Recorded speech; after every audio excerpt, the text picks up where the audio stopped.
Hello दोस्तों, अभी मैं हूँ यवतमाल डिस्ट्रिक्ट कोर्ट में और अभी हम बातचीत करेंगे एडवोकेट अजय चमेड़िया सर से और उनसे हम जानकारी लेंगे कि क्रिमिनल साइड ये यवतमाल डिस्ट्रिक्ट कोर्ट में किस तरह से चल रही है।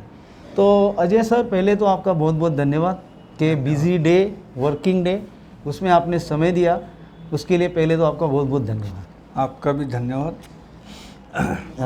तो सर, मैं ये पूछना चाहूँगा कि यहाँ पे बेल एप्लीकेशन फाइल करने की क्या प्रोसेस है? बेल एप्लीकेशन यहाँ पे ड्रॉप करने के बाद में असिस्टेंट रजिस्ट्रार जो होते हैं उनके पास में हम सबमिट कर देते हैं और वो जिनके पास में रोटेशन रहता है उस कोर्ट में वो दूसरे दिन जाता है। अच्छा, मतलब एक महीना एक कोई पर्टिकुलर जज साहब ऐसा कुछ नहीं है? नहीं, उसमें रोटेशन वाइज चलता है। ओके। मंथली रोटेशन है या 2 महीने का, उनका जो भी शेड्यूल है जजेस लोगों का, उस हिसाब से चलाते हैं। और सर, ये बेल एप्लीकेशन डिस्पोज ऑफ होने को अंदाजन कितना समय जाता है? 15 दिन। 15 दिन में डिस्पोज ऑफ हो जाता है? हो जाता है। एंटीसिपेटरी बेल एप्लीकेशन को कितना समय लगता है? एड इंटीरियम तो उसी दिन हो जाता है। उसके बाद में उसी को 8-15 दिन का कम से कम समय है, रिक्वायर्ड है। ओके। और जो सर अपील फ्रॉम कन्विक्शन आते हैं फ्रॉम द लोअर कोर्ट्स, तो उसका टाइम डिस्पोजल क्या है, वो अपील फ्रॉम कन्विक्शन को ख़त्म होने का? ये तो डिपेंड करता है उनके लॉयर कौन है उसके ऊपर। फिर भी टेंटेटिव 4-5 साल लग जाते हैं। 4-5 साल लग जाते हैं। और एक्सपर्ट अगर है और हमको अगर पता चलता है कि इसमें मेरे को कन्विक्शन कायम ही रहना है तो मैं लंबाता हूँ उसको। सर, यहाँ पे एनडीपीएस का अलग सा कोर्ट है कोई? अलग कोर्ट नहीं है यहाँ पे। तो उसका चार्ज फिर कौन? यहाँ पे जो जिला न्यायाधीश है, सत्र न्यायाधीश, उन्हीं के पास में चार्ज है। ओके। और पॉक्सो के लिए अलग कोर्ट होगा? पॉक्सो के लिए अलग कोर्ट है यहाँ फिलहाल। स्पेशल कोर्ट चौहान साहब है, उनकी 2 साल से अपॉइंटमेंट हो चुकी है। ओके।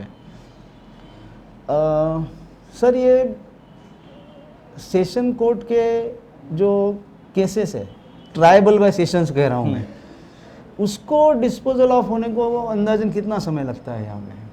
एक बार अगर स्टार्ट हो गया तो महीना भर में ख़त्म हो जाता है। अगर कोई उसमें कॉन्टीजेंसी निर्माण नहीं होती है तो वो सत्र शुरू हुआ तो दी एंड होता है। जब लगने का ही समय है, कितना समय पे लगता है वो विषय है। ओके। उसके लिए रिक्वायर्ड लीव अगर नया मैटर है तो 5 साल समझ के चलो कि 5 साल तक के तो वो बोर्ड पे नहीं आएगा। अच्छा। उसके बाद में ओके। सर, यहाँ पे 138 के केसेस फाइल हो रहे हैं, किस तरह से है यहाँ? हाँ, चालू अच्छी है। और 138 के अंदर अभी थोड़ा सा उसका रेशियो चेंज हुआ है। जब से उसमें स्टैम्प ड्यूटी बढ़ गई है तो बाहर ही उसका सेटलमेंट ज़्यादा हो जाता है। ओके। अदरवाइज पहले यहाँ रेगुलर बहुत होती थी, बैंक के तरफ से ज़्यादा 138 दाखिल होती है। ओके। फाइनेंशियल इंस्टीट्यूशन ज़्यादा कर वो रहे हैं। ज़्यादा करता है। ये डीवी के केसेस का यहाँ पे कैसा है? काफ़ी है? काफ़ी है। वो तो सनातनी चलते आ रहा है ना, महिलाओं तो विक्टिम है ही है। सिमिलरली सर, 498A के केसेस है वही सेम है। सेम है।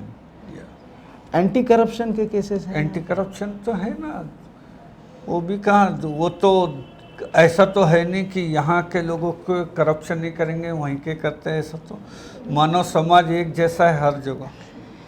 तो एंटी करप्शन के लिए सर कोई अलग से कोर्ट है? एसीबी कोर्ट जैसे हम लोग बम्बई में एसीबी बोलते कोर्ट हैं? ऐसा स्पेशल नहीं है, यहीं पावर जो अलॉट करे हुए है जो अपने जो सेशन कोर्ट है उन्हीं के पास में। ओके। अभी यही पे पूछना चाहूँगा कि इंग्लिश में आर्ग्यूमेंट हो सकती है? हाँ, इंग्लिश में आर्ग्यूमेंट होता है, इंग्लिश मराठी दोनों में होता है। और सर, जब ये रिवीजन कोई फाइल करता है यहाँ पे, तो उसमें जो प्रतिवादी होगा, मतलब हाँ, suppose he is not from Yavatmal and he is staying somewhere either Maharashtra और या आउट ऑफ महाराष्ट्र, तो उसको जो कोई रिप्लाई दाखिल करना है तो वो वो जहाँ पे है वहाँ पे नोटराइज करके वो यहाँ भेज सकता है? हाँ बिल्कुल, वो भेज सकता है, and court will accept it. या ऑन एफिडेविटी है ना वो। हाँ, ऑन एफिडेविट है। होता है सब। सर अभी क्रिमिनल केसेस तो काफ़ी लोकल लेवल पे होते हैं, मतलब हाँ, तो उसके एविडेंस में कोई नेटिव लैंग्वेज या लोकल लैंग्वेज वाला आदमी आता है? नहीं यहाँ लोकल लैंग्वेज ऐसी अलग है ही नहीं, मराठी ही लैंग्वेज जो है वही लोकल लैंग्वेज है, और वो मराठी में सभी पुरावा देते हैं तो वो सभी को नोन है, सब लोग समझ सकते हैं उसको। ओके। सर साइबर क्राइम के केसेस कहाँ लॉन्च होते हैं यहाँ पे? साइबर क्राइम की केसेस अभी जहाँ जो रेगुलर कोर्ट ही चला रहे हैं उसके लिए स्पेशल कोर्ट यहाँ अपॉइंट नहीं हुआ है। ओके। और ना ही उसके लिए इन्वेस्टिगेशन ब्यूरो जो है वो यहाँ पे ऐसा अलग से फॉर्म नहीं हुआ है। एसपी साहब के अंडरटेकिंग के अंदर यहाँ पे उनका इन्वेस्टिगेशन चलता है, एक दो चार उनका विंग बना के रखे हैं, वो लोग करते हैं। ओके। सर एमसीओसी वगैरह और एनआई एक्ट या सीबीआई केसेस, इनके लिए कोई ऐसे स्पेसिफिक डेज हैं कि नहीं, रूटीन में चलता है, उसके लिए कोई ऐसे डेज नहीं है। अगर एक किसी मैटर को बहुत सेंसिटिव मैटर है और वो डे टू डे चलाना है तो वो बात अलग है, लेकिन उसके लिए ऐसे कोई फिक्स डे नहीं है कि सोमवार को यही चलेगा, मंगलवार को वो चलेगा, ऐसा नहीं है। ओके। रूटीन से चलता है। और सर ये जो जेएमएफसी कोर्ट्स हैं जी, तो एक जेएमएफसी कोर्ट के पास कितने पुलिस स्टेशन के ज्यूरिसडिक्शन है अंदाज से? यहाँ लोकल यवतमाल का अगर हिसाब लगाए तो एक कोर्ट के पास में एक पुलिस स्टेशन दिया है। One JMFC court, one police one station. Police station. तो फिर पेंडेंसी भी काफ़ी कम होने का चांस है कि है पेंडेंसी? पेंडेंसी है ना, पेंडेंसी है। क्राइम रेट अच्छा ही है हमारे यहाँ। ओके। सर कोई आपने 138 का कोई सेपरेट के कोर्ट नहीं है ना आपके यहाँ? नहीं, ऐसा कोई कोर्ट नहीं। अच्छा। ये भी पूछना चाहूँगा कि जो क्रिमिनल मैटर्स में ऑर्डर पास होते हैं जी, तो जेएमएफसी लेवल या ऊपर मराठी या इंग्लिश किस लैंग्वेज में पास होते हैं? और ये डिपेंड करता है जज की, उनकी क्या कैपेसिटी है उस पे। अच्छा। बहुत जज जिनका कमांड है या अंग्रेजी पे, वो अंग्रेजी में निकाल देते हैं। जो नहीं, थोड़ा बहुत कहीं तो भी उनका हाथ छोटा गिरता है तो मराठी में दे देते हैं। ओके। सर ऐसा कोई फेमस पब्लिक केस वगैरह, आप इतनी लंबी हिस्ट्री है यवतमाल कोर्ट की, तो कोई ऐसा एक फेमस क्रिमिनल केस यहाँ हो चुका है, आप उसे थोड़ा सा बताना चाहेंगे लोगों के लिए?